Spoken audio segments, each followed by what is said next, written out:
ये जो चैप्टर हम करने जा रहे हैं उसका नाम है सेल डिवीजन। क्या नाम है भाई? सेल डिवीजन या सेल साइकिल बोल दो भाई। जहाँ भी साइकिल की बात आती है ना, साइकिल में हम क्या बना लेते हैं? साइकिल का पहिया बना लेते हैं गोल गोल। साइकिल का मतलब यही होता है। साइकिल का मतलब क्या होता है? जो पूरा एक राउंड ले, एक चक्कर लगाए, उसे क्या बोलते हैं? साइकिल बोलते हैं। समझ गए? तो जहाँ भी सेल, अब तो cell cycle cell division, division की जरूरत पड़ती क्यों बेटा?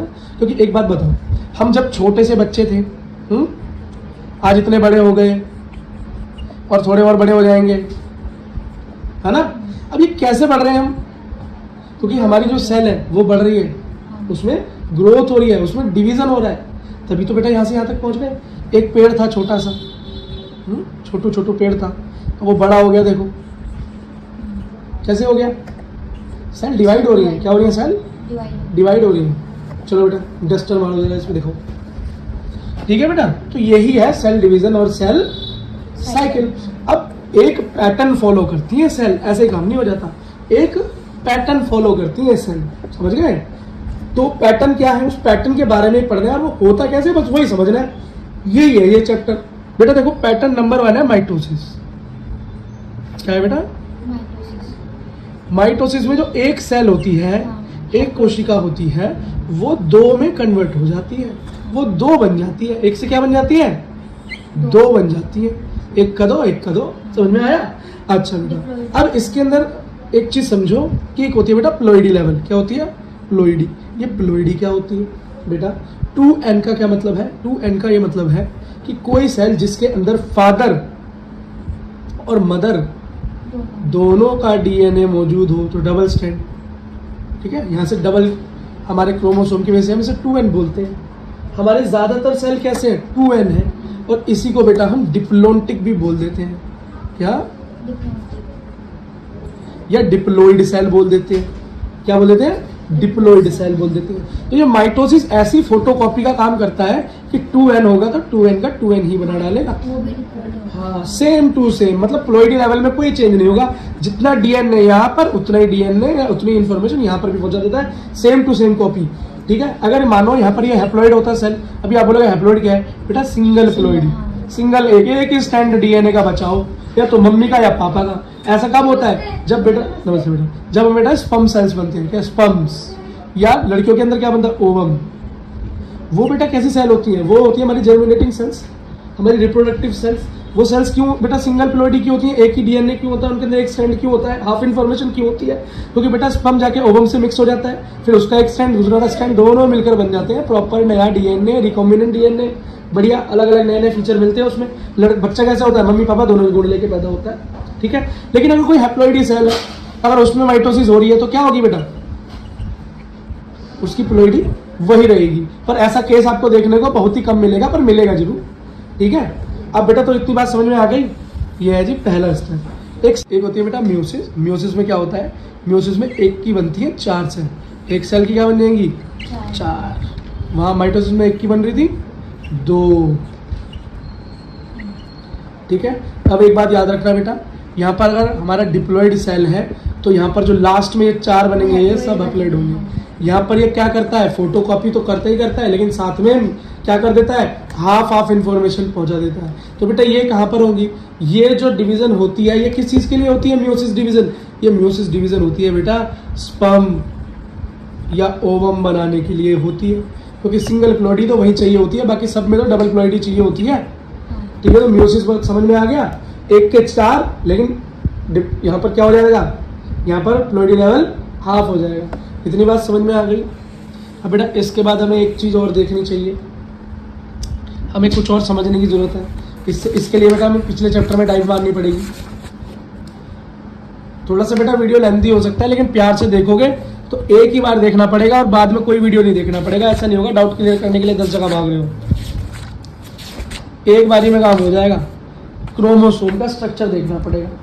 क्रोमोसोम का स्ट्रक्चर ढंग से देखो बेटा। ये क्रोमोसोम जो आपको दिखाई दे रही है, पता है क्या है बेटा? सबसे पहले हमारे डीएनए, हमारा जो न्यूक्लियस है, मैं दिखा रहा हूँ तुम्हें बेटा। ये देखो, बोर्ड पे ध्यान देना। अभी वीडियो में पहली बार बोर्ड आ रहा है मेरा, इससे पहले मैथ्स के में देखो ये सेल है, इस सेल के बीच में न्यूक्लियस है। समझ में आ गया? इस न्यूक्लियस के अंदर हमारे डीएनए जेनेटिक इन्फॉर्मेशन है। थ्रेड की लंबी लंबी फॉर्म्स में पड़ी हुई है, ये पड़ा हुआ इस ये बेटा इधर उधर पड़ा हुआ है बहुत सारा मंजे की तरह, जैसे मांझा पड़ा होता है, धागा पड़ा होता है खुला, इसको क्या बोलते हैं? क्रोमेटिन। क्या बोलते हैं? क्रोमेटिन। ये बात ध्यान है। फ्लेमिंग सबसे पहले देखा था इसको स्टेन करके, है ना? क्यों? ये कंडेंस फॉर्म नहीं होती ना, दिखाई नहीं देता माइक्रोस्कोप में, इसलिए इसको क्या करना? स्टेनिंग करनी पड़ी। हाँ, डाई से स्टेन करनी, क्रोमेटिन। अब ये क्रोमेटिन फाइबर धीरे धीरे जब बेटा इस सेल में डिवीजन होता है ना, तो डिवीजन जब होगा, आपको पता है जब सेल बटेगी तो डीएनए का बंटवारा भी होगा। तो जब डीएनए का बंटवारा होता है तो ये क्या होता है? धीरे धीरे कंडेंस फॉर्म में आने लगता है। जैसे आप मांझा लपेटते हो, जब बेटा धागा पड़ा है, मांझा लपेटोगे, कैसे लपटता है? ऐसे तो लपटता है, ऐसे लपेटते हो ना मांझे को, लपेटते चले गए, समझ गए? तो जैसे ये मांझा लपटने लगता है ना, ठीक है, ये जो लपटा है मांझा, उसी फॉर्म में ये लपट कर बेटा कंडेंस होने लगता है। क्या होने लगता है? कंडेंस होने लगता है, साथ में होने लगता है, इकट्ठा होने लगता है। और जब ये इस फॉर्म में पहुंच जाता है ना बेटा, तो यही बन जाता है हमारा क्रोमोसोम। देखो बेटा वो स्ट्रक्चर मिलना मैच हो रहा नहीं हो रहा, ये देखो, है ना? समझ में आया? तो पतंग उड़ाना भी जरूरी है लाइफ में, क्या पता पढ़ाई जुड़ जाए वहां से। ठीक है, अब नेक्स्ट चीज देखो बेटा, क्रोमोसोम के बीच में एक स्ट्रक्चर है काइनेटोकोर। क्या है? काइनेटोकोर। ये क्या है भाई काइनेटोकोर? ये काइनेटोकोर एक ऐसा स्ट्रक्चर है जो कि इसके बीचों बीच रहता है, इसे जोड़ कर रखता है, अब एक चीज और देखो बेटा, अब जरा इसको, ये अभी तो कंडेंस फॉर्म है ना, अभी और खुलेगा, ये देखो, ये खुला, देखो क्रोमोसोम कैसे खुला ना। हाँ, अभी देखो इसके अंदर क्या देकर रखा है? ये स्ट्रक्चर्स, शॉर्ट आर्म जो छोटी बाहें दिखाई दे रही हैं, और लॉन्ग आर्म जो नीचे बड़ी बाहें दिखाई दे रही हैं। बाहें मतलब क्या होता है? बाहें मतलब होता है हाथ। क्या होता है? हाथ, पूरी लेंथ, हाथों की पूरी लेंथ, बाजू कह सकते हो, है ना? खाली हाथ तो ये हुआ, बाजू कह सकते हो, हिंदी में ऐसे ही अपना हाथ तंग है। अगला देखो, इसके बीच में ये पॉइंट जो बन रहा है बेटा, इसे बोलते हैं सेंट्रोमियर। क्या बोलते हैं? सेंट्रोमियर। इतनी बात को ध्यान रखना। चलो बेटा, अब जरा एक्चुअल स्ट्रक्चर की तरफ चलते हैं, अब जरा चैप्टर की तरफ चलते हैं। अभी तक ये चैप्टर नहीं चल रहा था क्या? चल तो चैप्टर ही रहा था, लेकिन अभी तो चैप्टर की लाइन बाय लाइन नहीं चल रही थी, अब जरा लाइन बाय लाइन पे पहुंच जाते हैं, है ना बेटा? अभी तक तुम क्या कर रहे थे? अभी तक मैं तुम्हारा बेस बना रहा था। क्या बेस बनाना क्यों जरूरी है? ताकि बाद में बेइज्जती ना हो। क्या?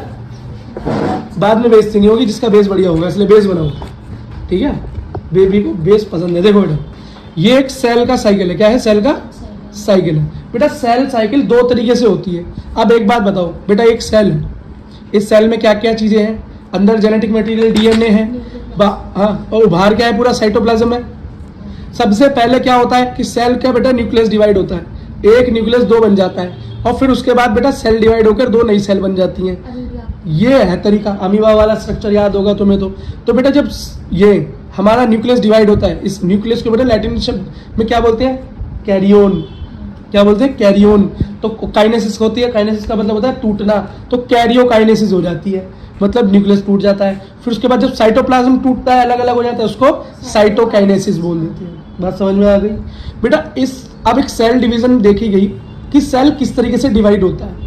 तो बेटा एक चीज समझना, जब सेल डिवाइड होता है ना, तो ऐसा नहीं है वो एक झटके में डिवाइड हो जाता है। सेल डिवाइड होने से पहले प्रिपेयर करता है खुद को, मोटा करता है, अंदर जेनेटिक मटेरियल कंडेंस होने लगता है, तैयारी चलती है बेटा, और फिर एकदम झटके से काम हो जाता है।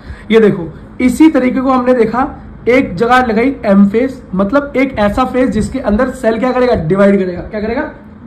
और जितने टाइम उस डिवीजन के लिए प्रिपेयर करेगा उसे बोलते हैं इंटरफेज। क्या बोलते हैं? तो प्रिपरेटरी फेज या रेस्टिंग फेज, जिस चीज में आप रेस्ट कर रहे हो, तैयारी कर रहे हो, लेकिन काम नहीं कर रहे, पूरे साल पढ़ाई करते हो, फिर साल में पेपर देते हो ना। अब नीट का एग्जाम देगा बच्चा, पूरे साल पढ़ेगा, फिर नीट का एग्जाम देगा, तो वो ड्यूरेशन अगर पूरे साल में लगाओ तो कितनी है? 3 घंटे, 3 साढ़े 3 घंटे कितने हैं? इस पूरे साल की तैयारी में 3 साढ़े 3 घंटे तो कुछ भी नहीं है। जो एक्चुअल तुम परफॉर्मेंस करने वाले हो उसके लिए तुमने पूरे साल तैयारी की ना, तो एक्चुअल जो है डिवीजन करने वाली सेल उसके लिए क्या करती है? पूरे टाइम तैयारी करती है। कितने टाइम? 95%। क्या? 95% क्या है? प्रिपरेटरी है, और बाकी बचा हुआ जो काम होता है, जहां पे काम दिखाया जाता है, वो कितना है? ओनली 5%। 5% की ड्यूरेशन में वो सारा काम हो जाता है। आप डॉक्टर बनोगे नहीं बनोगे, 3.5 घंटे डिसाइड कर देते हैं। आपकी पूरे साल की पढ़ाई 3.5 घंटे के अंदर क्या होती है? कवर होती है। बोर्ड एग्जाम में भी तो ऐसे होता है बेटा, वो 3 साढ़े 3 घंटे जो आपको बोर्ड एग्जाम में मिल रहे हैं, वही डिसाइड कर देंगे कि आगे तुम्हारे मार्क्स क्या आएंगे। पूरे साल की तैयारी का एनालिसिस कहाँ होता है? 3 घंटे में। तो एम फेज क्या है? वही एग्जामिनेशन फेस है, वही डिवीजन फेस है, यही मल्टीप्लिकेटिव फेस है, यही डिवाइडिंग फेस है, और यही माइटोसिस फेस या मियोसिस फेस है, जो आप कह दो, ठीक। और इंटरफेस क्या है? रेस्टिंग फेस है या प्रिपरेटरी फेस है, जहां पर प्रिपरेशन होती है। आई होप बेटा इतनी बड़ी रामायण बनने के बाद आपको ये बात समझ में आ गई होगी, और अब भी नहीं आई तो एक काम करना, इस वीडियो को दोबारा देख लेना। देखो बेटा, अब जरा इंटरफेस की बात करते हैं। बेटा इंटरफेस प्रिपरेटरी फेस भी 3 जगह पर डिवाइड है। पहला शुरू होता है जी फेस, फिर होता है एस फेस, फिर होता है G2 फेस। बात समझ में आई? बेटा ये इंटरफेस की क्या है? डिविजन्स है। क्या है? डिविजन्स है। ऐसी हमारा मेटाफेस जो है, डिवीजन फेस जो है, वो भी बेटा कुछ और डिविजन्स के अंदर डिवाइडेड है। जैसे कि क्या है? PMAT, पीमेट। अब बोलोगे भैया पीमेट क्या है? मैंने बोला पीमेट के तरीके से ही आपको याद करना है। कैसे याद करोगे? मेटाफेस के डिविजन्स को कैसे याद करोगे? पीमेट। अब ये पीमेट क्या है? Prophase, metaphase, anaphase and telophase. तो पीमेट। अब सबसे पहले देखना बेटा साइकिल चलती कैसे? साइकिल कैसे चलती है? सेल प्रिपेयर होता है, प्रिपेयर होते होते होते होते G1 फेस, फिर S फेस, फिर G2 फेस, और फिर उसके बाद क्या शुरू होगा? पीमेट। क्या होगा? पीमेट। पीमेट क्या है? क्या है बोलो? Prophase, metaphase, anaphase, telophase. और उसके सबसे लास्ट में जब सारा काम हो जाएगा तो होगी साइटोकाइनेसिस। मतलब आपको ये बात तो समझ में आ गई होगी कि पीमेट का मतलब है न्यूक्लियस डिवीजन, कैरियोकाइनेसिस, और बाकी साइटोकाइनेसिस। और टोटल बड़ा टाइम किस में जा रहा है? G1 फेज, S फेज और G2 फेज। यहां पर क्या हो रही है? प्रिपरेशन हो रही है। क्या हो रही है? प्रिपरेशन। तो ये कैसी मोशन है? क्लॉकवाइज मोशन है। इस बात को हमेशा क्या रखोगे? ध्यान रखोगे। कैसे रखोगे? ध्यान रखोगे। ऐसे ध्यान रखना जैसे अरिजीत सिंह का गाना याद रखते हो ना। कौन सा गाना? मुझे भुला दिया। अच्छा वो तो गाना किसी और का है यार, भूल गया। ऐसे ही अरिजीत सिंह के बहुत गाने हैं। चलो वो बाद में गाना कमेंट में लिख देना जिसको याद आ जाए, है ना। देखो बेटा इंटरफेस की बात करें तो इंटरफेस का डिवीजन क्या बताया मैंने आपको? G1 face, S face, G2 face. ये G1 फेस जो है ना, इस G1 फेस के अंदर ही सेल अपने ऑर्गेनेल्स का क्या कर रहा है? डुप्लीकेट बना लेता है। सेल ऑर्गेनेल्स क्या बताए थे मैंने आपको? Mitochondria, Golgi body, vacuole, lysosome, RER, और क्या? Smooth endoplasmic reticulum. ये सब क्या है? ये सेल ऑर्गेनेल्स है। ये क्या होते हैं? ये बेटा डबल हो जाते हैं। G1 फेस में क्या हो जाते हैं? डबल हो जाते हैं। सेल मेटाबॉलिकली क्या हो जाता है? एक्टिव हो जाता है, तैयार हो जाता है। अब क्या है? तैयारी शुरू हो गई है। गैस जल गई है, नीचे से पानी उबलने लगा है। क्या हो गया? सेल मेटाबॉलिकली क्या हो गई? एक्टिव हो गई। ठीक है। अब प्लॉइडी लेवल क्या है सेल का? हमारी मान लो 2n है। कितना है? 2n। तो बेटा ये 2C रहेगा। आप बोलोगे भैया ये 2n तो पता था, ये 2C क्या हो गया भैया? ये 2C का मतलब है, C का मतलब है कंटेंट। क्या? कंटेंट का मतलब क्या है भैया? कंटेंट का मतलब है सेल के अंदर जो भी सामान रखा हुआ है, सेल के अंदर जो भी सामान रखा हुआ है वो कैसा हो गया? डबल हो गया। डबल हो गया ना। कंटेंट क्या हो गया? दुगना हो गया। 2 हो गए माइटोकॉन्ड्रिया, 2 हो गए वैक्यूल, 2 हो गए RER, 2 हो गई गोल्जी बॉडीज। क्यों हो गई? अब डिवीजन होनी है ना, सामान इधर उधर होना है, डबल सामान खरीद लिया हमने। ठीक है। अगला देखो तो बेटा इस फेस को, जो G1 फेस है, इसको बोलते हैं पहला गैप। क्या बोलते हैं? First gap. G1 को क्या बोलते हैं? First gap. इस गैप के बाद बेटा आती है सिंथेसिस या S फेज, सिंथेटिक फेज या सिंथेसिस फेज जिसे बोलते हैं। इसमें क्या होता है? नया DNA बनता है। अब बोलोगे क्यों भैया? पहले क्या DNA था नहीं, नया बनेगा? बेटा उसी DNA की कॉपी हो जाती है। उसी DNA की क्या हो जाती है? कॉपी हो जाती है। खुद देखो बेटा, यहाँ DNA था, डबल स्टैंडर्ड था पहले, याद रखना, 2n प्लॉइडी। अब ये क्या हो गया? डबल हो गया। हाँ, कॉपी हो गया। तो जो नया बना वो भी कैसा होगा? 2n ही होगा। 2n ही होगा। लेकिन सामान कितना हो गया? अब 4 गुना। देख रहे हो कितने सामान हो गया? कंटेंट कितना हो गया? 4 टाइम्स। कितना? 2n कितना हो गया? 4 टाइम। तो सिंथेटिक फेस में कंटेंट क्या हो गया? 4 गुना। क्या हो गया? 4 गुना। दिखाई दे रहा है ना कैसे हो रहा है? अगला देखो बेटा, अब लास्ट वाला फेज जो है मेरा वो है G2 फेज, जिससे मैं कहता हूं गैप 2, और मैं क्या कहता हूं? है ही गैप 2। गैप 2 फेज, इसके अंदर क्या होता है?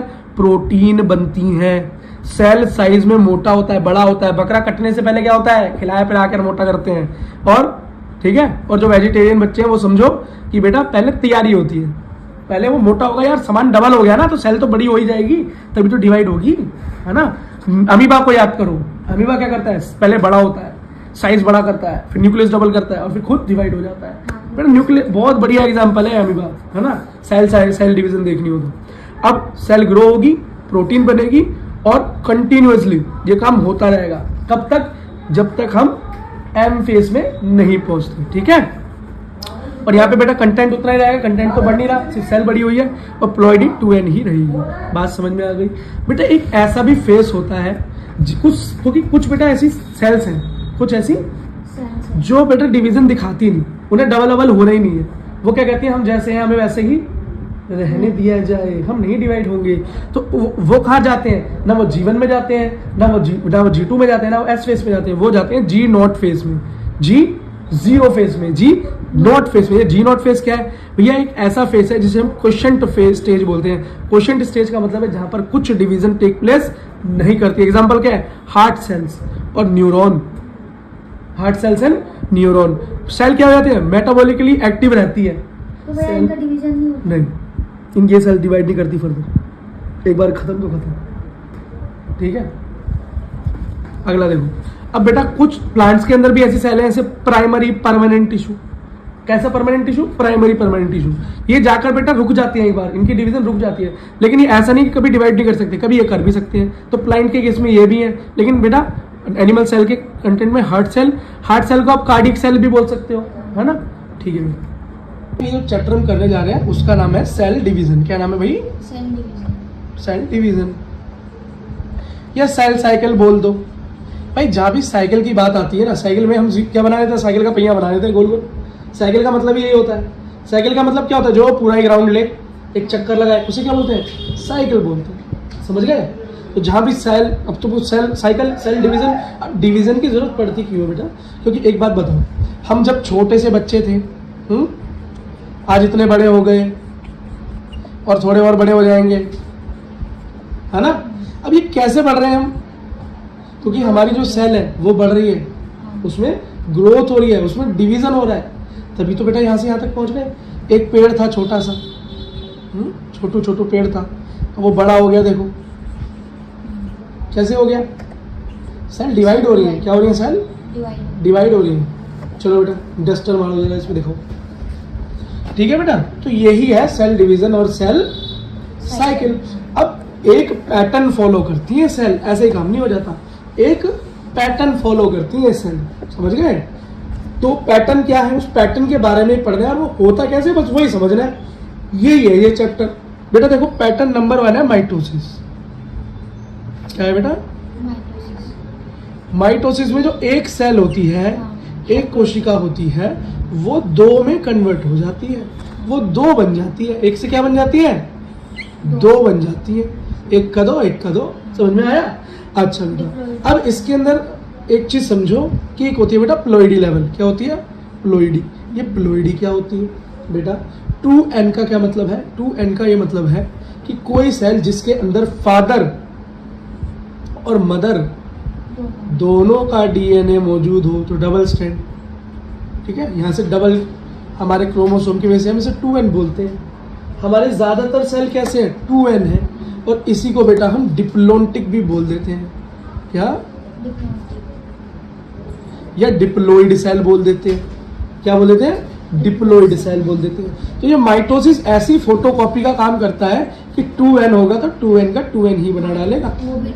हाँ, सेम टू सेम, मतलब प्लॉइडी लेवल में कोई चेंज नहीं होगा। जितना डीएनए यहाँ पर, उतना ही डीएनए, उतनी इंफॉर्मेशन यहाँ पर भी पहुंचा देता है। सेम टू सेम कॉपी, ठीक है। अगर मानो यहाँ पर ये हैप्लॉइड होता सेल, अभी आप बोलोगे हैप्लॉइड क्या है बेटा? सिंगल प्लॉइडी, सिंगल, एक ही स्टैंड डीएनए का बचाओ, या तो मम्मी का या पापा का। ऐसा कब होता है? जब बेटा, नमस्ते बेटा, जब बेटा स्पर्म सेल्स बनते हैं। क्या? स्पर्म्स।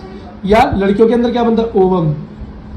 वो बेटा कैसी सेल होती है? वो होती है हमारी जर्मिनेटिंग सेल्स, हमारी रिप्रोडक्टिव सेल्स। वो सेल्स क्यों बेटा सिंगल प्लॉइडी क्यों होती है? एक ही डीएनए क्यों होता है उनके अंदर? एक स्ट्रैंड क्यों होता है? हाफ इन्फॉर्मेशन क्यों होती है? क्योंकि बेटा स्पर्म जाके ओवम से मिक्स हो जाता है, फिर उसका एक स्ट्रैंड दूसरा का स्ट्रैंड, दोनों मिलकर बन जाते हैं प्रॉपर नया डीएनए, रिकॉम्बिनेंट डीएनए। बढ़िया अलग अलग नए नए फीचर मिलते हैं उसमें। बच्चा कैसा होता है? मम्मी पापा दोनों गुण लेके पैदा होता है, ठीक है। लेकिन अगर कोई हैप्लॉइडी सेल है, अगर उसमें माइटोसिस हो रही है, तो क्या होगी बेटा? उसकी प्लॉइडी वही रहेगी। पर ऐसा केस आपको देखने को बहुत ही कम मिलेगा, पर मिलेगा जरूर, ठीक है। अब बेटा तो इतनी बात समझ में आ गई। ये है जी पहला। एक होती है बेटा म्यूसिस। म्यूसिस में क्या होता है? म्यूसिस में एक की बनती है 4 सेल, एक सेल की क्या बन जाएंगी? 4 4। वहाँ माइटोसिस में एक की बन रही थी 2। ठीक है। अब एक बात याद रखना बेटा, यहाँ पर अगर हमारा डिप्लॉयड सेल है तो यहाँ पर जो लास्ट में ये 4 बनेंगे ये सब हैप्लॉइड होंगे। यहाँ पर ये क्या करता है, फोटोकॉपी तो करता ही करता है, लेकिन साथ में क्या कर देता है, हाफ इंफॉर्मेशन पहुंचा देता है। तो बेटा ये कहाँ पर होगी, ये जो डिवीजन होती है ये किस चीज़ के लिए होती है, म्योसिस डिवीजन। ये म्योसिस डिवीजन होती है बेटा स्पर्म या ओवम बनाने के लिए होती है, क्योंकि सिंगल प्लॉइडी तो वहीं चाहिए होती है, बाकी सब में तो डबल प्लॉइडी चाहिए होती है। ठीक है, तो म्योसिस समझ में आ गया, 1 के 4, लेकिन यहाँ पर क्या हो जाएगा, यहाँ पर प्लॉइडी लेवल हाफ हो जाएगा। इतनी बात समझ में आ गई। अब बेटा इसके बाद हमें एक चीज़ और देखनी चाहिए, हमें कुछ और समझने की जरूरत है। इसके लिए बेटा हमें पिछले चैप्टर में डाइव मारनी पड़ेगी। थोड़ा सा बेटा वीडियो लेंथी हो सकता है, लेकिन प्यार से देखोगे तो एक ही बार देखना पड़ेगा और बाद में कोई वीडियो नहीं देखना पड़ेगा। ऐसा नहीं होगा डाउट क्लियर करने के लिए 10 जगह भाग रहे हो, एक बारी में काम हो जाएगा। क्रोमोसोम का स्ट्रक्चर देखना पड़ेगा। क्रोमोसोम का स्ट्रक्चर ढंग से देखो बेटा। ये क्रोमोसोम जो आपको दिखाई दे रही है पता है क्या है बेटा, सबसे पहले हमारे डीएनए, हमारा जो न्यूक्लियस है, मैं दिखा रहा हूँ तुम्हें बेटा, ये देखो बोर्ड पे ध्यान देना। अभी वीडियो में पहली बार बोर्ड आ रहा है बेटा, इससे पहले मैथ्स के में था। देखो ये सेल है, इस सेल के बीच में न्यूक्लियस है, समझ में आ गया। इस न्यूक्लियस के अंदर हमारे डीएनए जेनेटिक इन्फॉर्मेशन है, थ्रेड की लंबी लंबी फॉर्म्स में पड़ी हुई है, ये पड़ा हुआ। इस ये बेटा इधर उधर पड़ा हुआ है बहुत सारा मंजे की तरह, जैसे मांझा पड़ा होता है, धागा पड़ा होता है खुला, इसको क्या बोलते हैं, क्रोमेटिन। क्या बोलते हैं, क्रोमेटिन। ये बात ध्यान है। फ्लेमिंग सबसे पहले देखा था इसको स्टेन करके, है ना। क्यों, ये कंडेंस फॉर्म नहीं होती ना, दिखाई नहीं देता माइक्रोस्कोप में, इसलिए इसको क्या करना, स्टेनिंग करनी पड़ी। हाँ, डाई से स्टेन करनी, क्रोमेटिन। अब ये क्रोमेटिन फाइबर धीरे धीरे जब बेटा इस सेल में डिवीजन होता है ना, तो डिवीजन जब होगा आपको पता है, जब सेल बटेगी तो डीएनए का बंटवारा भी होगा। तो जब डीएनए का बंटवारा होता है तो ये क्या होता है, धीरे धीरे कंडेंस फॉर्म में आने लगता है। जैसे आप मांझा लपेटते हो, आप मांझा लपेटते हो, जब बेटा धागा पड़ा है मांझा लपेटोगे कैसे लपटता है, ऐसे तो लपटता है, ऐसे लपेटते हो ना मांझे को, लपेटते चले गए, समझ गए। तो जैसे ये मांझा लपटने लगता है ना, ठीक है, ये जो लपटा है मांझा, उसी फॉर्म में ये लपट कर बेटा कंडेंस होने लगता है। क्या होने लगता है, कंडेंस होने लगता है, साथ में होने लगता है, इकट्ठा होने लगता है। और जब ये इस फॉर्म में पहुंच जाता है ना बेटा, तो यही बन जाता है हमारा क्रोमोसोम। देखो बेटा वो स्ट्रक्चर मिलना मैच हो रहा नहीं हो रहा, ये देखो, है ना, समझ में आया। तो पतंग उड़ाना भी जरूरी है लाइफ में, क्या पता पढ़ाई जुड़ जाए वहां से। ठीक है, अब नेक्स्ट चीज देखो बेटा, क्रोमोसोम के बीच में एक स्ट्रक्चर है काइनेटोकोर। क्या है, काइनेटोकोर। ये क्या है भाई काइनेटोकोर, ये काइनेटोकोर एक ऐसा स्ट्रक्चर है जो कि इसके बीचों बीच रहता है, इसे जोड़ कर रखता है, अब एक चीज और देखो बेटा, अब जरा इसको, ये अभी तो कंडेंस फॉर्म है ना, अभी और खुलेगा, ये देखो ये खुला, देखो क्रोमोसोम कैसे खुला ना। हाँ, अभी देखो इसके अंदर क्या देकर रखा है, ये स्ट्रक्चर्स, शॉर्ट आर्म जो छोटी बाहें दिखाई दे रही हैं, और लॉन्ग आर्म जो नीचे बड़ी बाहें दिखाई दे रही हैं। बाहें मतलब क्या होता है, बाहें मतलब होता है हाथ। क्या होता है, हाथ, पूरी लेंथ, हाथों की पूरी लेंथ, बाजू कह सकते हो, है ना, खाली हाथ तो ये हुआ, बाजू कह सकते हो, हिंदी में ऐसे ही अपना हाथ तंग है। अगला देखो, इसके बीच में ये पॉइंट जो बन रहा है बेटा, इसे बोलते हैं सेंट्रोमियर। क्या बोलते हैं, सेंट्रोमियर। इतनी बात को ध्यान रखना। चलो बेटा अब जरा एक्चुअल स्ट्रक्चर की तरफ चलते हैं, अब जरा चैप्टर की तरफ चलते हैं। अभी तक ये चैप्टर नहीं चल रहा था क्या, चल तो चैप्टर ही रहा था, लेकिन अभी चैप्टर की लाइन बाय लाइन नहीं चल रही थी, अब जरा लाइन बाय लाइन पे पहुंच जाते हैं, है ना बेटा। अभी तक तुम क्या कर रहे थे, अभी तक मैं तुम्हारा बेस बना रहा था। क्या बेस बनाना क्यों जरूरी है, ताकि बाद में बेइज्जती ना हो। क्या, बाद में बेइज्जती नहीं होगी, जिसका बेस बढ़िया होगा, इसलिए बेस बनाओ। ठीक है, बेबी को बेस पसंद है। देखो बेटा ये एक सेल का साइकिल है। क्या है, सेल का साइकिल है बेटा। सेल साइकिल 2 तरीके से होती है। अब एक बात बताओ बेटा, एक सेल है, इस सेल में क्या क्या चीजें हैं, अंदर जेनेटिक मटेरियल डीएनए है, हाँ, और बाहर क्या है, पूरा साइटोप्लाज्म है। सबसे पहले क्या होता है कि सेल का बेटा न्यूक्लियस डिवाइड होता है, एक न्यूक्लियस 2 बन जाता है, और फिर उसके बाद बेटा सेल डिवाइड होकर 2 नई सेल बन जाती हैं। ये है तरीका, अमीबा वाला स्ट्रक्चर याद होगा तुम्हें। तो बेटा जब ये हमारा न्यूक्लियस डिवाइड होता है, इस न्यूक्लियस को बेटा लैटिन शब्द में क्या बोलते हैं, कैरियोन। क्या बोलते हैं, कैरियोन। तो काइनेसिस होती है, काइनेसिस का मतलब होता है टूटना, तो कैरियोकाइनेसिस हो जाती है, मतलब न्यूक्लियस टूट जाता है। फिर उसके बाद जब साइटोप्लाज्म टूटता है, अलग अलग हो जाता है, उसको साइटोकाइनेसिस बोल देते हैं। बात समझ में आ गई बेटा। इस अब एक सेल डिवीजन देखी गई कि सेल किस तरीके से डिवाइड होता है। तो बेटा एक चीज समझना, जब सेल डिवाइड होता है ना, तो ऐसा नहीं है वो एक झटके में डिवाइड हो जाता है। सेल डिवाइड होने से पहले प्रिपेयर करता है खुद को, मोटा करता है खुद को, मोटा करता है, अंदर जेनेटिक मटेरियल कंडेंस होना लगता है, तैयारी चलती है बेटा, और फिर एकदम झटके से काम हो जाता है। ये देखो इसी तरीके को हमने देखा, एक जगह लगाई एम फेज, मतलब एक ऐसा फेज जिसके अंदर सेल क्या करेगा, डिवाइड करेगा। क्या करेगा? और जितने टाइम उस डिवीजन के लिए प्रिपेयर करेगा उसे बोलते हैं इंटरफेज। क्या बोलते हैं? तो प्रिपरेटरी फेज या रेस्टिंग फेज, जिस चीज में आप रेस्ट कर रहे हो, तैयारी कर रहे हो, लेकिन काम नहीं कर रहे, पूरे साल पढ़ाई करते हो, फिर साल में पेपर देते हो ना। अब नीट का एग्जाम देगा बच्चा, पूरे साल पढ़ेगा, फिर नीट का एग्जाम देगा, तो वो ड्यूरेशन अगर पूरे साल में लगाओ तो कितनी है? 3 घंटे, 3 साढ़े 3 घंटे कितने हैं? इस पूरे साल की तैयारी में 3 साढ़े 3 घंटे तो कुछ भी नहीं है। जो एक्चुअल तुम परफॉर्मेंस करने वाले हो उसके लिए तुमने पूरे साल तैयारी की ना, तो एक्चुअल जो है डिवीजन करने वाली सेल उसके लिए क्या करती है? पूरे टाइम तैयारी करती है। कितने टाइम? 95%। क्या 95% क्या है? प्रिपरेटरी है। और बाकी बचा हुआ जो काम होता है, जहां पे काम दिखाया जाता है, वो कितना है? ओनली 5%। 5% की ड्यूरेशन में वो सारा काम हो जाता है। आप डॉक्टर बनोगे नहीं बनोगे, 3.5 घंटे डिसाइड कर देते हैं। आपकी पूरे साल की पढ़ाई 3.5 घंटे के अंदर क्या होती है? कवर होती है। बोर्ड एग्जाम में भी तो ऐसे होता है बेटा, वो 3 साढ़े 3 घंटे जो आपको बोर्ड एग्जाम में मिल रहे हैं वही डिसाइड कर देंगे कि आगे तुम्हारे मार्क्स क्या आएंगे। पूरे साल की तैयारी का एनालिसिस क्या होता है? 3 घंटे में। तो एम फेज क्या है? वही एग्जामिनेशन फेज है, वही डिवीजन फेज है, यही मल्टीप्लिकेटिव फेज है, यही डिवाइडिंग फेज है, और यही माइटोसिस फेज या मियोसिस फेज है, जो आप कह दो। ठीक। और इंटरफेस क्या है? रेस्टिंग फेज है या प्रिपरेटरी फेज है, जहां पर प्रिपरेशन होती है। आई होप बेटा इतनी बड़ी रामायण बनने के बाद आपको ये बात समझ में आ गई होगी, और अब भी नहीं आई तो एक काम करना, इस वीडियो को दोबारा देख लेना। देखो बेटा, अब जरा इंटरफेस की बात करते हैं। बेटा इंटरफेस प्रिपरेटरी फेज भी 3 जगह पर डिवाइड है। पहला शुरू होता है जी फेज, फिर होता है एस फेज, फिर होता है G2 फेज। बात समझ में आई बेटा? ये इंटरफेस की क्या है? डिविजन्स है। क्या है? डिविजन्स है। ऐसी हमारा मेटा फेज जो है, डिवीजन फेज जो है, वो भी बेटा कुछ और डिविजन्स के अंदर डिवाइडेड है। जैसे कि क्या है? PMAT, पीमेट। अब बोलोगे भैया पीमेट क्या है? मैंने बोला पीमेट के तरीके से ही आपको याद करना है। कैसे याद करोगे? मेटाफेज के डिविजन्स को कैसे याद करोगे? पीमेट। अब ये पीमेट क्या है? Prophase, metaphase, anaphase and telophase. तो पीमेट। अब सबसे पहले देखना बेटा साइकिल चलती कैसे? साइकिल कैसे चलती है? सेल प्रिपेयर होता है, प्रिपेयर होते होते होते होते G1 फेज, फिर एस फेज, फिर G2 फेज, और फिर उसके बाद क्या शुरू होगा? पीमेट। क्या होगा? पीमेट। पीमेट क्या है? क्या है बोलो? Prophase, metaphase, anaphase, telophase. और उसके सबसे लास्ट में जब सारा काम हो जाएगा तो होगी साइटोकाइनेसिस। मतलब आपको ये बात तो समझ में आ गई होगी कि पीमेट का मतलब है न्यूक्लियस डिवीजन, कैरियोकाइनेसिस, और बाकी साइटोकाइनेसिस। और टोटल बड़ा टाइम किस में जा रहा है? G1 फेज, एस फेज और G2 फेज। यहाँ पर क्या हो रही है?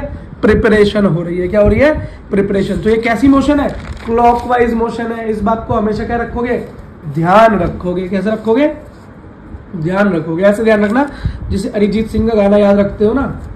कौन सा गाना? मुझे भुला दिया। अच्छा, वो तो गाना किसी और का है यार, भूल गया। ऐसे ही अरिजीत सिंह के बहुत गाने हैं।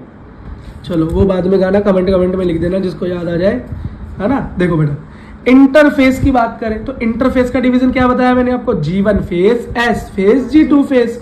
ये G1 फेज जो है ना, इस G1 फेज के अंदर ही सेल अपने ऑर्गेनेल्स का क्या कर रहा है? डुप्लीकेट बना लेता है। सेल ऑर्गेनेल्स क्या बताए थे मैंने आपको? Mitochondria, Golgi body, vacuole, lysosome, RER, और क्या? Smooth endoplasmic reticulum. ये सब क्या है? ये सेल ऑर्गेनेल्स है। ये क्या होते हैं? ये बेटा डबल हो जाते हैं। G1 फेज में क्या हो जाते हैं? डबल हो जाते हैं। सेल मेटाबॉलिकली क्या हो जाता है? एक्टिव हो जाता है, तैयार हो जाता है। अब क्या है? तैयारी शुरू हो गई है। गैस जल गई है, नीचे से पानी उबलने लगा है। क्या हो गया? सेल मेटाबॉलिकली क्या हो गई? एक्टिव हो गई।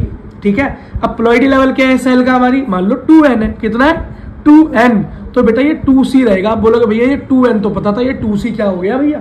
ये 2C का मतलब है, C का मतलब है कंटेंट। क्या कंटेंट का मतलब क्या है भैया? कंटेंट का मतलब है सेल के अंदर जो भी सामान रखा हुआ है, सेल के अंदर जो भी सामान रखा हुआ है वो कैसा हो गया? डबल हो गया। डबल हो गया ना। कंटेंट क्या हो गया? दुगना हो गया। 2 हो गए माइटोकॉन्ड्रिया, 2 हो गए वैक्यूल, 2 हो गए आरईआर, 2 हो गई गोल्जी बॉडीज। क्यों हो गई? अब डिवीजन होनी है ना, सामान इधर उधर होना है, डबल डबल सामान खरीद लिया हमने। ठीक है, अगला देखो। तो बेटा इस फेज को, जो जीवन फेज है, इसको बोलते हैं पहला गैप। क्या बोलते हैं? First gap. जीवन को क्या बोलते हैं? First gap. इस गैप के बाद बेटा आती है सिंथेसिस या एस फेज, सिंथेटिक फेज या सिंथेसिस फेज जिसे बोलते हैं। इसमें क्या होता है? नया डीएनए बनता है। अब बोलोगे क्यों भैया? पहले क्या डीएनए था नहीं और नया बनेगा? बेटा उसी डीएनए की कॉपी हो जाती है, उसी डीएनए की क्या हो जाती है? कॉपी हो जाती है। खुद देखो बेटा, यहाँ डीएनए था, डबल स्टैंडर्ड था पहले, याद रखना 2N प्लॉइडी। अब ये क्या हो गया? डबल हो गया, कॉपी हो गया। तो जो नया बना है वो भी कैसा होगा? 2N ही होगा, 2N ही होगा। लेकिन समान कितना हो गया? अब 4 गुना। देख रहे हो कितने समान हो गया? कंटेंट कितना हो गया? 4 टाइम्स। कितना? 2N कितना हो गया? 4 टाइम। तो सिंथेटिक फेज में कंटेंट क्या हो गया? 4 गुना। क्या हो गया? 4 गुना। दिखाई दे रहा है ना कैसे हो रहा है?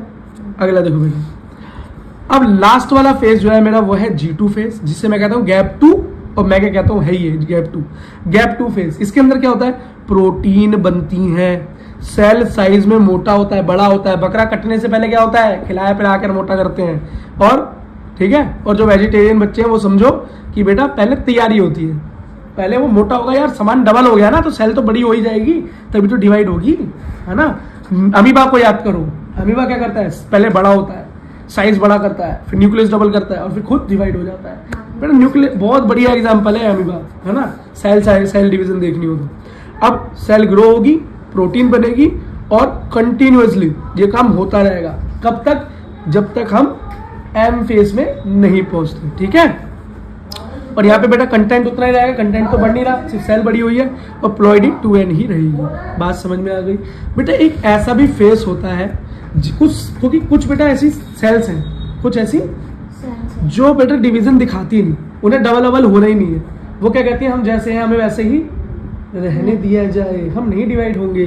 तो वो कहाँ जाते हैं? ना वो जीवन में जाते हैं, ना वो G2 में जाते हैं, ना वो एस फेज में जाते हैं। वो जाते हैं G0 फेज में, G0 फेज में, G0 फेज में। ये G0 फेज क्या है भैया? एक ऐसा फेज है जिसे हम क्वोशंट फेज स्टेज बोलते हैं। क्वोशंट स्टेज का मतलब है जहां पर कुछ डिवीजन टेक प्लेस नहीं करती। एग्जांपल क्या है? हार्ट सेल्स और neuron. Heart cells and neuron. Cell क्या हो जाती है? मेटाबॉलिकली एक्टिव रहती है। तो भैया इनका डिवीजन नहीं होता? नहीं, इनकी सेल डिवाइड नहीं करती फर्दर, एक बार खत्म तो खत्म। ठीक है, अगला देखो। अब बेटा कुछ प्लांट्स के अंदर भी ऐसी सेल है, ऐसे प्राइमरी परमानेंट टिश्यू। कैसा permanent tissue? Primary permanent tissue. ये जाकर बेटा रुक जाती है, एक बार इनकी डिवीजन रुक जाती है। लेकिन ये ऐसा नहीं कि कभी डिवाइड नहीं कर सकते, कभी ये कर भी सकते हैं। तो प्लांट के केस में ये भी है। लेकिन बेटा एनिमल सेल के कंटेंट में हार्ट सेल को आप कार्डियक सेल भी बोल सकते हो, है ना।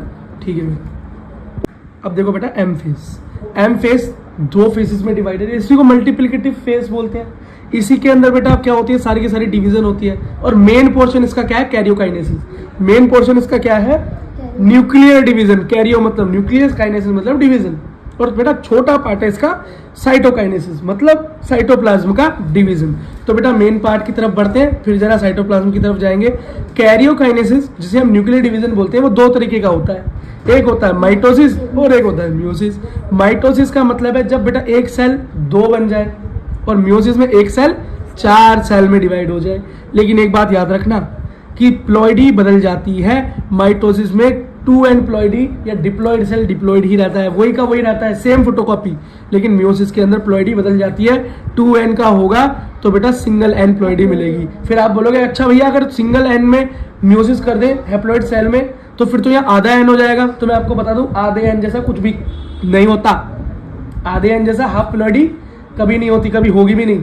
ठीक है, तो इसका मतलब कब बोलोगे अच्छा भैया तो म्यूसिस के लिए हमको डिप्लॉइड सेल ही चाहिए, तो मैं बोलूंगा हाँ।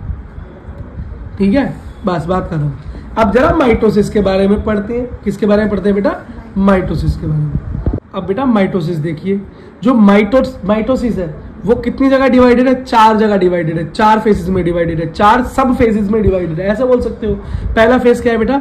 प्रोफेज, दूसरा मेटाफेज, फिर एनाफेज और टीलोफेज। कैसे याद करोगे इसको? P MAT. कैसे याद करोगे इसको? P MAT. इस तरीके से आप इसे याद रखोगे, ठीक है। अच्छा बेटा, अब यहां पर देखो सेल का एक स्ट्रक्चर देखो।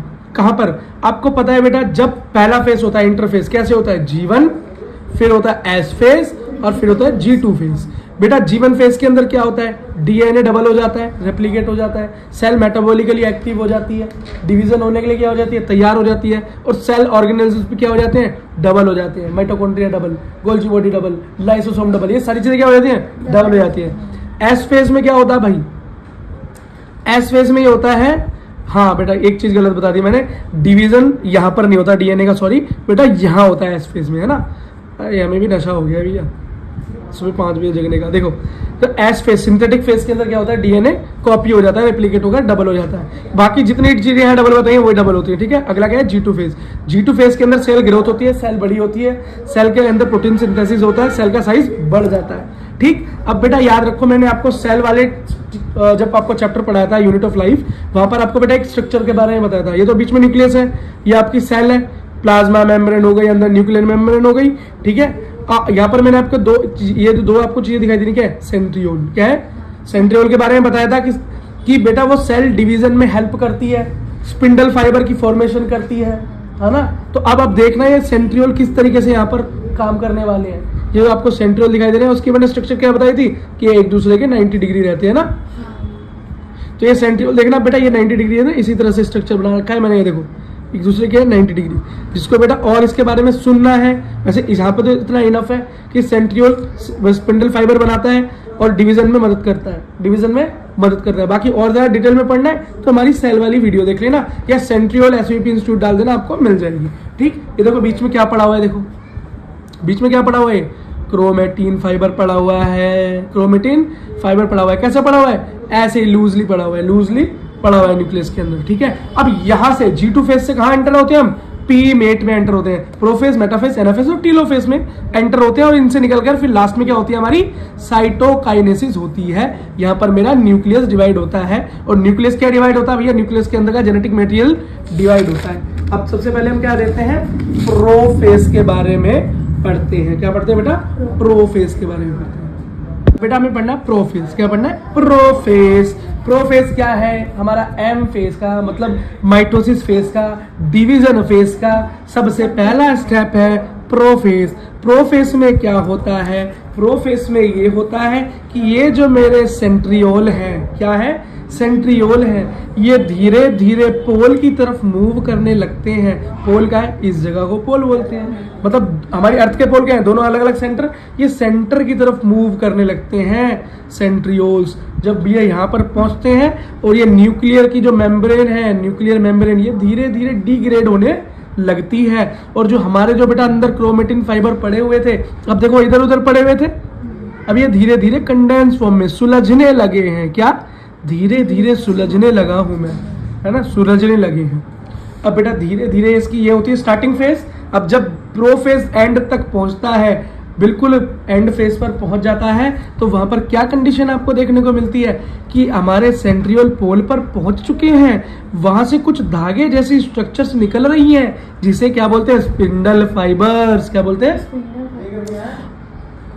ओके देखो बेटा, अब यहाँ पर आपके जो ये क्रोमेटिन फाइबर थे, जो अब सुलझने लगे थे, काफी सुलझ के कंडेंस फॉर्म में आने लगे हैं। देखो दिख गए ना, कुछ कुछ क्रोमोसोम सा दिखाई दे रहा है ना, कुछ कुछ क्रोमोसोम जैसा दिखाई दे रहा है, लेकिन अगले फेज में और ज्यादा क्लियर नजर आएगा। लेकिन इस फेज में कहानी यहीं तक है, यहीं तक याद रखनी है आपको कि ये काम होता है। क्या क्या हुआ? सेंट्रियोल मूव हुआ, पोल्स में पहुंच गया, ठीक है, स्पिंडल फाइबर बन गए, धागे जैसी स्ट्रक्चर निकलने लगी, क्रोमेटिन स्टार्ट टू डिस्टेंगल, डिस्टेंगलिंग हो गई, ठीक है, डिस्टेंगलिंग हो रही है, धीरे धीरे कंडेंसेशन में पहुंच गया, न्यूक्लियर मेम्ब्रेन डिग्रेड हो गई जी, बिल्कुल डिग्रेड हो गई, न्यूक्लियर मेम्ब्रेन नजर आ रही है।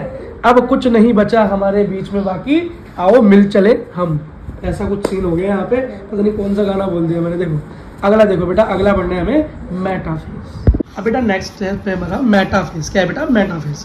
अब मेटाफेज में क्या होगा? हमारे स्पिंडल फाइबर्स अटैच हो जाएंगे क्रोमोसोम से। किससे? क्रोमोसोम से। और आपको मैंने क्या बताया था कि क्रोमोसोम के सेंटर में बेटा क्या होता है, सेंट्रोमियर होता है, और जिसके अंदर एक प्लेट जैसा स्ट्रक्चर होता है जिसको हम बोलते हैं काइनेटोकोर। क्या बोलते हैं, काइनेटोकोर। और काइनेटोकोर आपने अपनी पिक्चर, अपनी बुक में देखोगे तो इतना बढ़िया फिगर बना हुआ है, आप भी देख के शर्मा जाओगे। ऐसा फिगर बना हुआ है उसका, पूरा डाइटिंग वाला, देखो, ठीक है। अगला समझो बेटा, निकाल लो बेटा, सेल डिवीजन निकाल लो उनसे, ठीक है। देखो अब क्या होगा, इन क्रोमोसोम के कहाँ, काइनेटोकोर से कनेक्ट हो जाएंगे स्पिंडल फाइबर, जो कि कहाँ से निकल रहे हैं, सेंट्रियोल से। ये सेंट्रियोल से।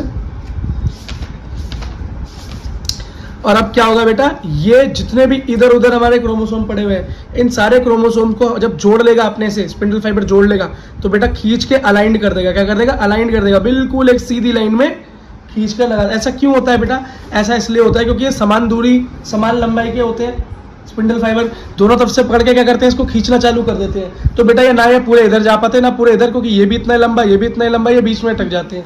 और ये क्या होता है बेटा, पोल की तरफ इसे खींचने लगते हैं। स्पिंडल फाइबर क्या करते हैं, इसे खींचने लगते हैं। क्या करते हैं, खींचने लगते हैं। तो ये जो सिंगल लाइन बन जाती है, इसी को क्या बोलते हैं, metaphase plate.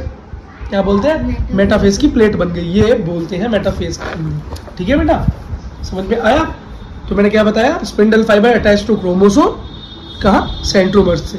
Chromosome arrange aligned in the centre, called as metaphase plate. ठीक है बेटा। एनाफेज, एनाफेज को हम जुदाई का फेज भी बोलते हैं। क्या बोलते हैं, लंबी जुदाई। क्या, 4 दिनादा प्यारा और रब्बा लंबी जुदाई, ये जुदाई का फेज है एनाफेज। कैसा फेज है, जुदाई, विदाई का केस। इसमें क्या होता है, जब बेटा हम इतनी खींचतान कर रहे थे, जो हमारे सेंट्रोमर से स्पिंडल फाइबर निकला हुआ था, क्रोमोसोम से अटैच था, इतनी बुरी तरह इसको खींच रहा था, देखो इतनी बुरी तरह इसे खींचने में लगा पड़ा है, खींचने में लगा पड़ा है कि ये बीचों बीच काइनेटोकोर जो इसका सेंटर होता है वहां से टूटकर अलग हो जाता है, टूटकर अलग हो जाती हैं एक दूसरे से। क्या होते हैं, अलग होकर देखो एक पोल पर भाग जाता है और आधा जेनेटिक मटेरियल इस पोल पे। तो देखो जेनेटिक मटेरियल क्या हो गया, डिवीजन हो गया। क्रोमोसोम का क्या हो गया, डिवीजन हो गया।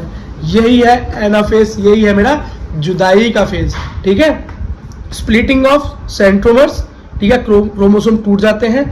Sister chromatid split into 2। अब ये सिस्टर क्रोमेटिड क्या है भाई, सिस्टर क्रोमेटिड, देखो क्रोमेटिड का मतलब होगा ये जो हमारी फॉर्म बनती है ना, ये देखो,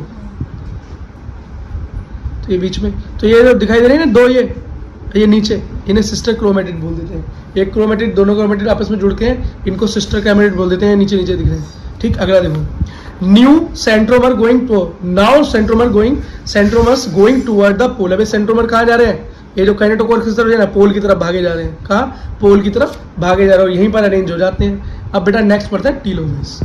अब बेटा टीलोफेज के अंदर क्या होता है, टीलोफेज के अंदर स्पिंडल फाइबर जो सारा का सारा क्रोमोसोम अपनी तरफ ले आते हैं, उसको यहाँ पर इकट्ठा कर देते हैं और ये दोबारा से क्या हो जाता है, डीकंडेंस हो जाता है, डीकंडेंस। अब ये दोबारा से बेटा खुल जाता है, फिर से देखो ये धागों की तरह बट जाता है और इसके ऊपर न्यूक्लियर मेम्ब्रेन आ जाती है, न्यूक्लियर मेम्ब्रेन आ जाती है। तो हम कह सकते हैं कि ये टीलोफेज तक आपको क्या दिखाई देगा, 2 अलग अलग न्यूक्लियस नजर आने लगेंगे, सेल में 2 न्यूक्लियस नजर आने लगेंगे। समझ में आ गया। तो बेटा अब क्या करना है, इसी यही हमारा, अब यहाँ से कैरियोकाइनेसिस हमारा एंड हो गया, तो टीलोफेज के एंड को हम द एंड ऑफ कैरियोकाइनेसिस भी कह देते हैं, यानी न्यूक्लियर डिवीजन का एंड। अब इसके बाद क्या होगा, साइटोकाइनेसिस होगा। क्या होगा, साइटोकाइनेसिस, साइटोप्लाज्म का डिवीजन होगा। ठीक है बेटा, साइटोकाइनेसिस। बेटा साइटोकाइनेसिस का मतलब है डिवीजन ऑफ सेल्स, साइटोप्लाज्म। बेटा सबसे पहले हम प्लांट सेल का एग्जांपल देते हैं। क्या देता है, प्लांट सेल का एग्जांपल लेते हैं। प्लांट सेल में सबसे आउटर मोस्ट सेल को हम क्या बोलते हैं, सेल वॉल। सेल वॉल के ऊपर एक कवरिंग होती है, उस कवरिंग को बोलते हैं मिडल लैमेला। ठीक है, एक नया टर्म है ये, अब फिर पढ़ने को मिल रहा है, पहले नहीं था। तो क्या है, मिडल लैमेला। तो मिडल लैमेला सबसे आउटर वॉल को क्या कर रही है, प्रोटेक्ट कर रही है, सेल वॉल को। अब उस सेल वॉल के नीचे क्या होती है, nuclear membrane, sorry plasma membrane होती है, प्लाज्मा झिल्ली होती है ना। अब देखो बेटा, अब यहाँ पर जब मेरा लास्ट क्या हुआ था, टीलोफेज। टीलोफेज में मेरा न्यूक्लियस क्या हो गया था, 2 न्यूक्लियस तैयार हो गए थे। तब साइटोकाइनेसिस होनी थी। तो बेटा साइटोकाइनेसिस इतनी आसान नहीं होती, क्योंकि सेल वॉल क्या है, बहुत रिजिड स्ट्रक्चर है, बहुत ही रिजिड है, बहुत ही मजबूत स्ट्रक्चर है, ऐसी अलग नहीं हो सकता। तो बेटा उसके अंदर क्या करेंगे, उसके लिए ये जो मिडल लैमेला है, ये पता क्या करती है, ये मिडल लैमेला ही इस काम को परफॉर्म करती है, लेकिन इसको किसी की जरूरत पड़ती है। जिस चीज की जरूरत पड़ती है इस सेल को डिवाइड करने में, इस सेल का काइनेसिस करवाने में, इस साइटोप्लाज्म का काइनेसिस करवाने में, वो होते हैं बेटा ट्यूबुलिन प्रोटीन। कौन होते हैं? Tubulin protein. बहुत इंपॉर्टेंट, नीट के लिए इंपॉर्टेंट, आपसे पूछेंगे साइटोकाइनेसिस में हेल्प करने वाली प्रोटीन प्लांट सेल के लिए क्या है? ट्यूबुलिन प्रोटीन है। बेटा बीच में देखो ट्यूबुलिन प्रोटीन आ जाता है। ये ट्यूबुलिन प्रोटीन किसके साथ गैंग बनाता है? ये गैंग बनाता है गोल्जी एपरेटस के साथ। किसके साथ? गोल्जी बॉडी के साथ। ठीक है, गोल्जी बॉडी इसको सामान प्रोवाइड करता रहता है, ये प्रोटीन बनाता रहता है, वो पैकिंग करता रहता है। उसका काम तो पैकिंग का है ना। यहां से बेटा क्या बनना शुरू होती है? सबसे पहली लेयर बनाता है, क्या बनाता है? ये बनाता है मिडल लैमेला। सबसे पहले मिडल लैमेला बनाता है और सीधा मिडल लैमेला से जोड़ देता है। ठीक, कौन बनाता है? ट्यूबुलर प्रोटीन, बीचों बीच से। फिर सेकंड लेयर बनाता है, क्या बनाता है? न्यूक्लियर, सेकंड बनाता है ये प्लाज्मा मेम्ब्रेन। फिर थर्ड नई लेयर बनाता है ये सेल वॉल, मतलब जो लेयर बाहर है वही लेयर यहाँ अंदर बनाने लगता है।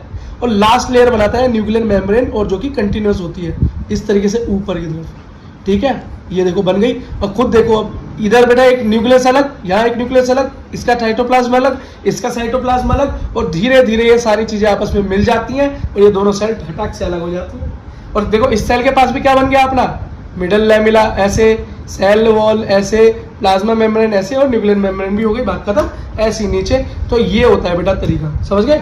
ट्यूबुलिन प्रोटीन गोल्जी बॉडीज के साथ क्या फॉर्म करते हैं? Middle lamella, cell wall, plasma membrane, और इसी को बोलते हैं सेल प्लेट। ये जो बहुत सारी नई नई वॉल बनती है ना, इसको सेल प्लेट भी बोल देते हैं। तो बेटा इसको क्या बोलते हैं? Cytokinesis in plant cell. Animal cell में इतनी दिक्कत नहीं है, क्यों? या एनिमल सेल में इतनी सारी वॉल्स ही नहीं है, वहां पर तो सीधी प्लाज्मा मेम्ब्रेन है ना, सेल मेम्ब्रेन प्लाज्मा मेम्ब्रेन ही है, दो न्यूक्लियस है। तो बेटा यहाँ पे भी एक प्रोटीन है जो कि हेल्प करती है। यहाँ पर कौन सी प्रोटीन है? यहाँ पर है बेटा जो प्रोटीन, वो है एक्टिन प्रोटीन। क्या? Actin protein. एक्टिन प्रोटीन क्या करती है? बड़ी एक्टिवली एक रिंग बनाती है। क्या बनाती है? एक रिंग बनाती है सेल के बीचों बीच, दोनों न्यूक्लियस के बीचों बीच। और अब इस रिंग से क्या करती है? रिंग जोड़ के ये अंदर की तरफ क्या होने लगती है? रिड्यूस होने लगती है, जुड़ने लगती है। और ये क्या होता है बेटा? ऐसे से रिड्यूस होकर दो अलग सेल में डिवाइड हो जाता है। देखो कितना आसान है। इसका लिए हेल्प कौन करता है? Actin protein. कौन? एक्टिन। हाँ, ठीक है। और बेटा इसी को क्या बोलते हैं? Ring formation. ये रिंग फॉर्मेशन हो गई। और इसी रिंग को क्या बोलते हैं? माइक्रोफिलामेंट भी बोल देते हैं। या बेटा एक और, इसको बोलते हैं स्क्वीजिंग इनसाइड, कि स्क्वीज हो गया ना अंदर की तरफ। इस बेटा इस तरीके को फुरो मेथड भी बोलते हैं। क्या बोलते हैं? फुरो मेथड बोलते हैं। क्या बोलते हैं? फुरो मेथड बोलते हैं। बेटा इसी के साथ आपका साइटोकाइनेसिस खत्म। तो बेटा म्यूसिस को जरा समझते हैं। बेटा माइटोसिस हमने पढ़ा था। माइटोसिस में क्या हुआ था कि एक सेल दो सेल में डिवाइड हो गई थी।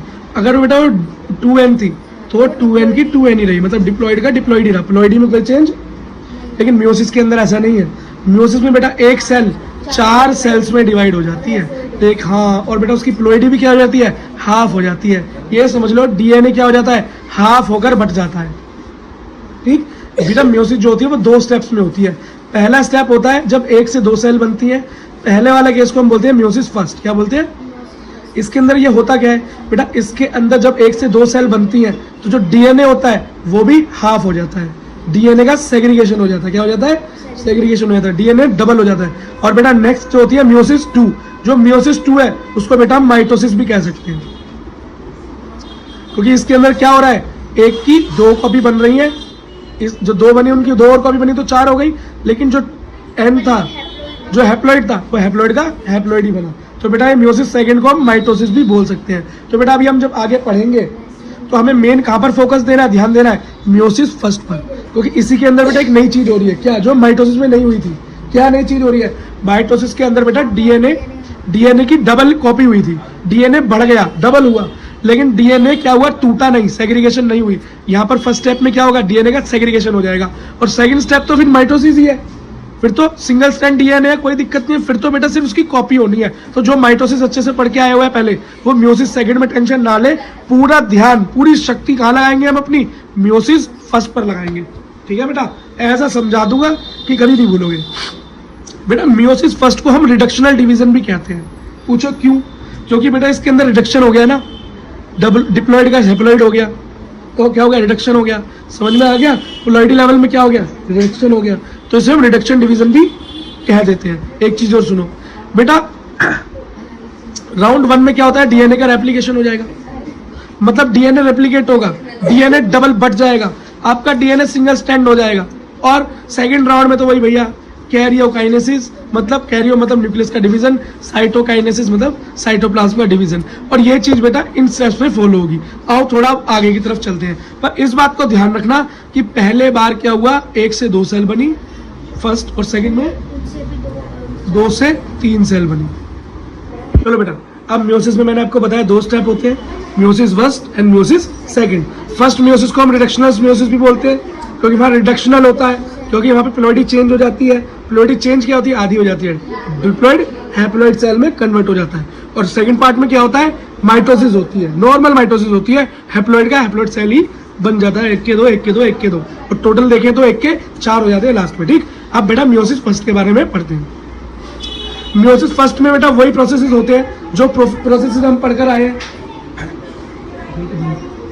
ठीक है, तो क्या क्या बेटा क्या पढ़कर आए थे हम, प्रोफेस 1, तो बेटा वही प्रोसेसेस होंगे जो प्रोसेसेस हम पहले माइटोसिस में देख चुके हैं। क्या, प्रोफेस, मेटाफेस, एनाफेस, टीलोफेस, मतलब पी मेट, याद करने का ये तरीका है। लेकिन बेटा ये फर्स्ट है, तो prophase first, prophase second, metaphase second, anaphase second first, और टीलोफेस फर्स्ट। फर्स्ट बोल देंगे, सेकंड वाले में prophase second, metaphase second, anaphase second, telophase second बोल देंगे, बात खत्म।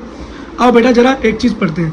बेटा यहाँ पर सारे फेज जो है ना ईजी है, नॉर्मल वही चीजें हो रही है जो कि हो रही थी, लेकिन बस बेटा एक यहाँ पर प्रोफेस जो है ना, ये प्रिपरेटरी फेज जिसे बोलते हैं, जहाँ पर तैयारी होती है, ये बेटा म्योसिस फर्स्ट के अंदर थोड़ा सा बड़ा होता है।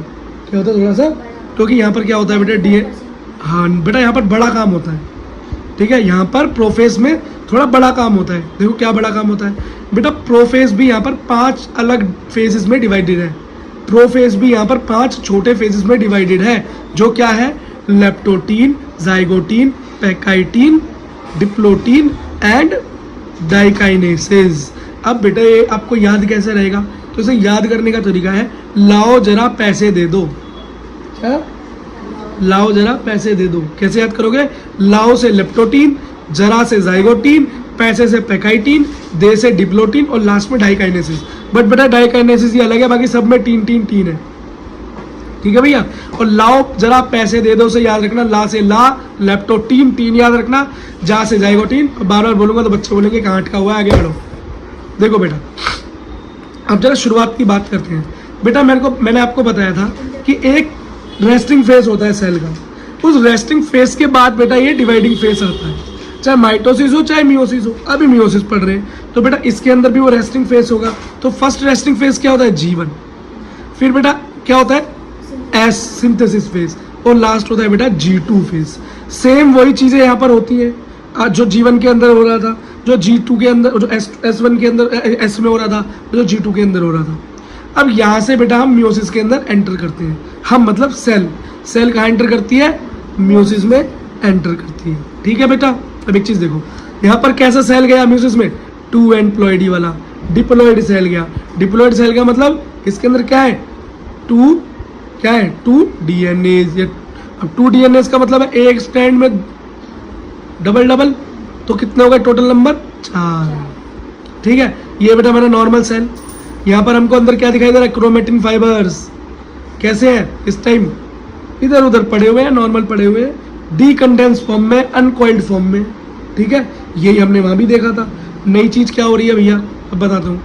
ये हमारे सेंट्रियोल, यहाँ से क्या बनता है, स्पिंडल फाइबर, याद होगा आपको, जिसे नहीं याद वो भी देखता रहे। अब बेटा प्रोफेस 1 में एंट्री हो गई भाई। यहाँ पर प्रोफेस 1 में क्या है, लाओ जरा पैसे दे दो, मतलब leptotene, zygotene, pachytene, diplotene and डाइकैरियोकाइनेसिस।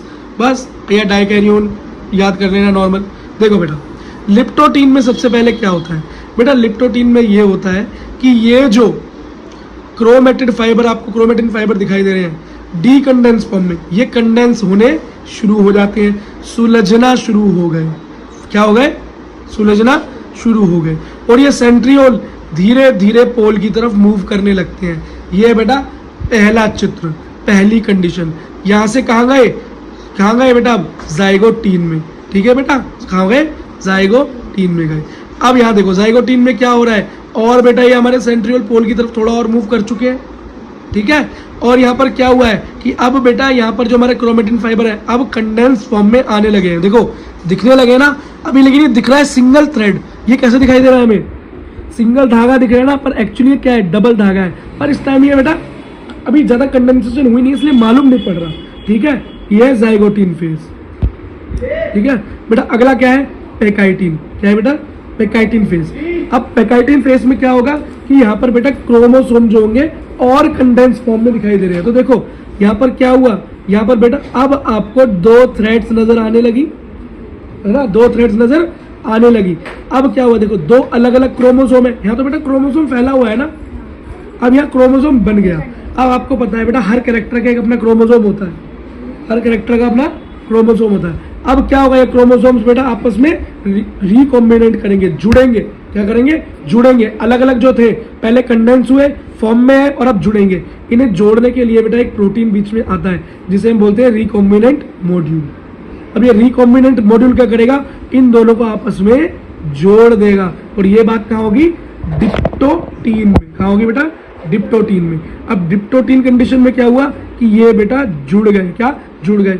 और जहां पर बेटा ये 2 क्रोमोसोम क्रॉस हो रहे हैं, जुड़ रहे हैं बेटा, उस जगह को जहां पर देख रहे हैं इन दोनों की टांगे आपस में मिल गई, ये क्रोमोसोम ये दूसरा, ये एक ये दूसरा, देखो जहां पर इनकी टांगे जुड़ी हुई है, जय क्रॉसिंग ओवर हो रही है, इस जगह को बोलते हैं चाइस माता। क्या बोलते हैं, चाइस माता। जय माता दी। अगला देखो फिर बेटा डिप्लोटीन के बाद लास्ट कंडीशन है भाई डाइकैरियोसिस, डाइकैरियोकाइनेसिस या डाइकैरियोसिस बोल देते हैं इसको।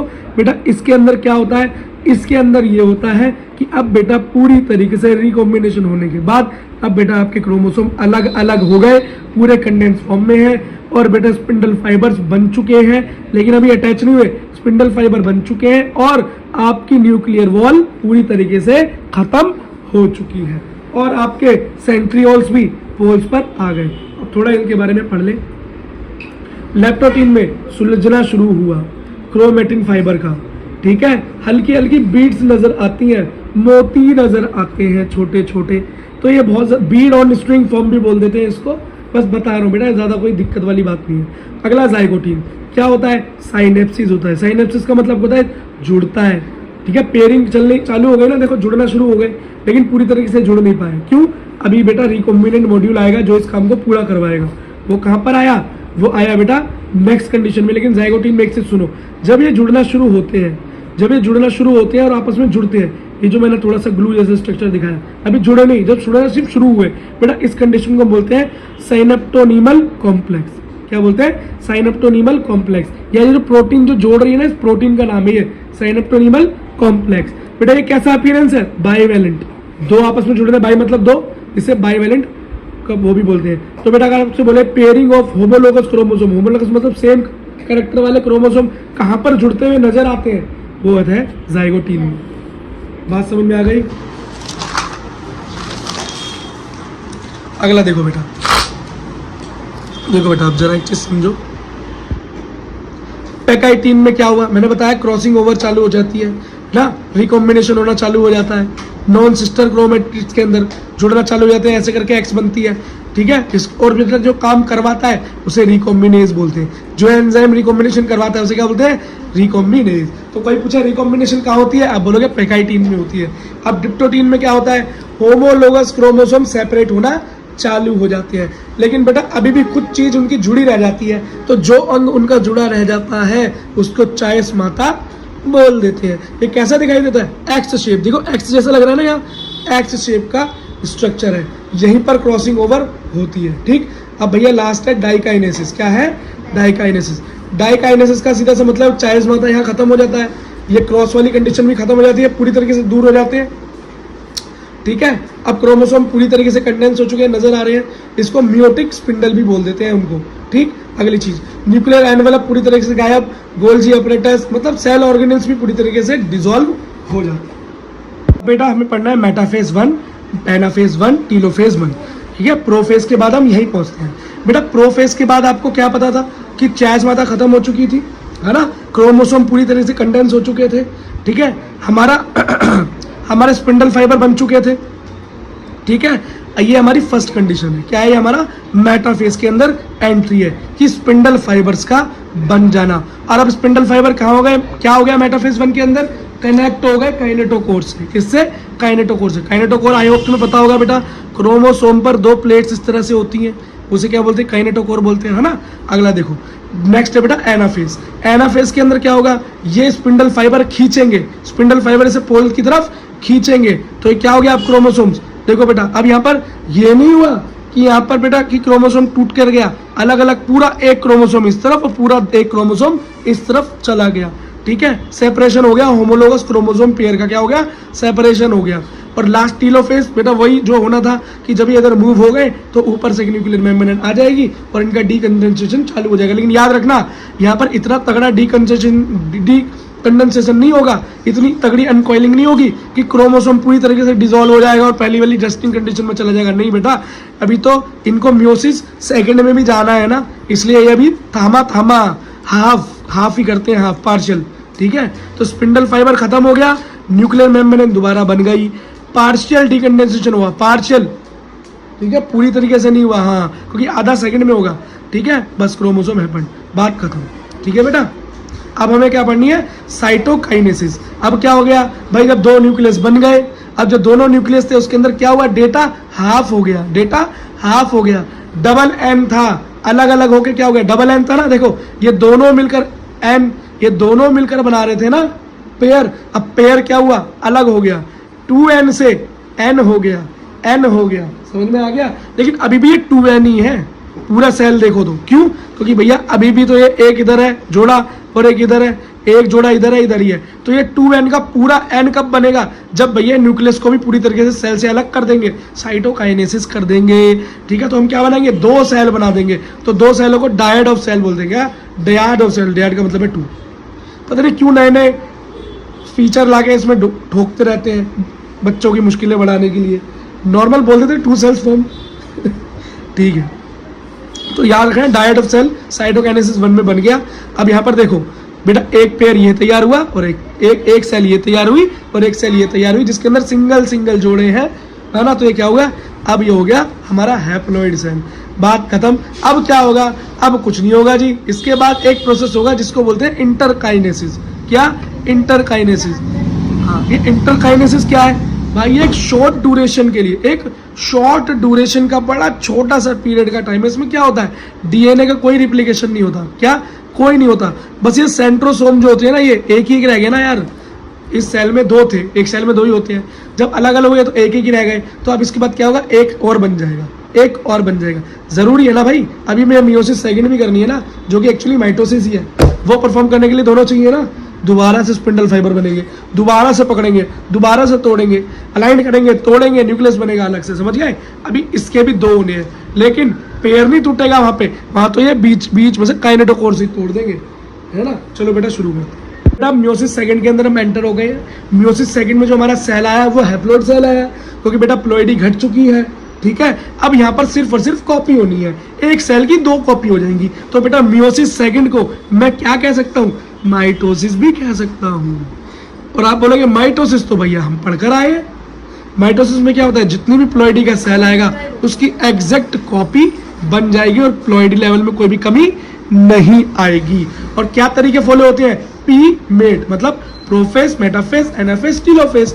और बेटा क्या होगा? जब फर्स्ट में सब कुछ फर्स्ट था तो सेकंड में सब कुछ सेकंड होगा। अब बेटा मेरे पास जो सेल आई थी वो क्या थी? उस सेल के अंदर क्या था? बेटा उस सेल के अंदर एक न्यूक्लियर एनवेलप था, ठीक है। और बेटा बीच में हमारे क्या थे? क्रोमोसोम्स थे, लेकिन हाफली डीकंडेंस फॉर्म में थे, पार्शली, पूरी तरीके से डिसॉल्व नहीं हुए थे। क्यों? क्योंकि अभी मियोसिस सेकंड बाकी थी मेरे दोस्त। तो अब क्या होगा बेटा? सबसे पहले न्यूक्लियर मेम्ब्रेन डिसॉल्व हो जाएगी। प्रोफेस 1 में सबसे पहले न्यूक्लियर मेम्ब्रेन डिसॉल्व हो जाएगी। सेम बात क्या होगा? स्पिंडल फाइबर निकलना शुरू हो जाएंगे, ठीक। अब स्पिंडल फाइबर जाकर बेटा कहां पर अटैच हो जाएंगे? बोलो। सेकंड मेटाफेस में। प्रोफेस से कहां गए? मेटाफेस में अटैच हो गए। कहां? क्रोमोसोम के काइनेटोकोर से। यही होते हैं, क्रोमोसोम पे एक स्ट्रक्चर होता है काइनेटोकोर, वहां से स्पिंडल फाइबर आकर चिपक जाते हैं, प्लेट जैसा स्ट्रक्चर होता है। अब क्या होगा? ये काइनेटोकोर बेटा इसको खींचकर अलाइंड कर देंगे, कर दिया। अब बेटा वो क्या करेंगे? खींचेंगे, जोर लगाएंगे, पोल की तरफ खींचे जाएंगे स्पिंडल फाइबर से, और वो बेटा उनकी सिस्टर क्रोमेटिड्स अलग हो जाएंगी, टूट जाएंगी और अलग अलग पोल्स पे पहुंच जाएंगी। हो गया। अब बेटा यहाँ पर क्या होगा बेटा, अब दोबारा से वहां पर एक न्यूक्लियर मेम्ब्रेन उनके अराउंड बन जाएगी और उनका डीकंडेंसेशन स्टार्ट हो जाएगा, दोबारा से वो डिसॉल्व होने लगेंगी। और लास्ट में क्या होगा भाई, लास्ट में होगा साइटोकाइनेसिस। और वो कैसे होता है माइटोसिस में, आपको पहले मैं बता चुका हूँ, प्लांट सेल के केस में भी और एनिमल सेल के केस में भी।